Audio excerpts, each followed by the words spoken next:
L'ordinateur est la surveillance des individus, parce qu'ils permettent de saisir, stocker, traiter et diffuser l'information. Les ordinateurs et les moyens de télécommunication peuvent être perçus comme porteurs d'une menace plus grande que toutes les autres machines préalablement inventées par l'homme. Mais aussi, et c'est là le paradoxe qu'il convient d'éclairer, comme le plus fantastique utile de progrès dont l'humanité se soit jamais dotée.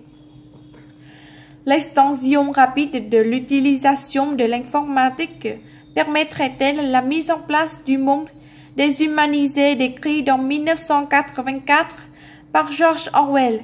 Celui-ci a imaginé autour d'un être mythique appelé Big Brother, un système totalitaire, un maître absolu, un parti unique qui exerce son contrôle sur l'ensemble de l'économie. Nous savons que les exemples de telles sociétés ne manquent pas. Dans cet univers, le contrôle s'étend à la vie privée des individus par l'intermédiaire d'un tel écran par lequel le pouvoir central diffuse l'information de son choix et observe l'individu dans ses moindres faits et gestes. À ce contrôle sans limite s'ajoute celui des informations.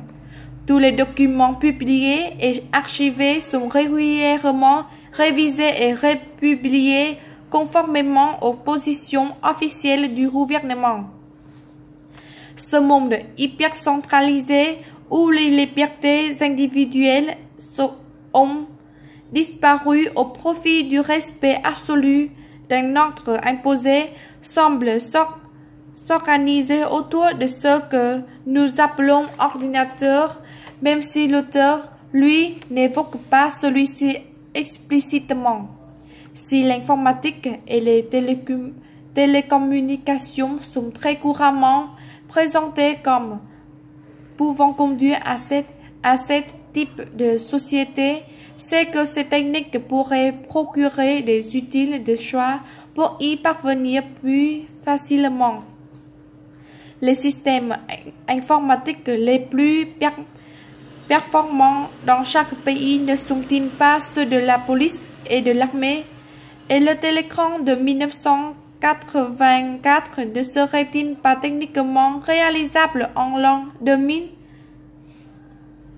Il pourrait être relié à un ordinateur central qui assurerait la surveillance des individus et réviserait automatiquement et rapidement l'ensemble des textes publiés et archivés.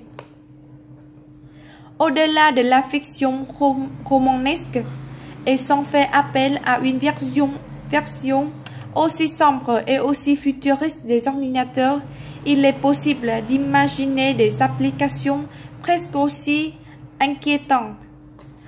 En centralisant les informations détenues sur un individu dans les différents fichiers informatisés, impôts, sécurité sociale, allocations familiales, banques et assurances, on dispose à son propos d'une masse d'informations considérable qui permet déjà d'exercer un contrôle très efficace.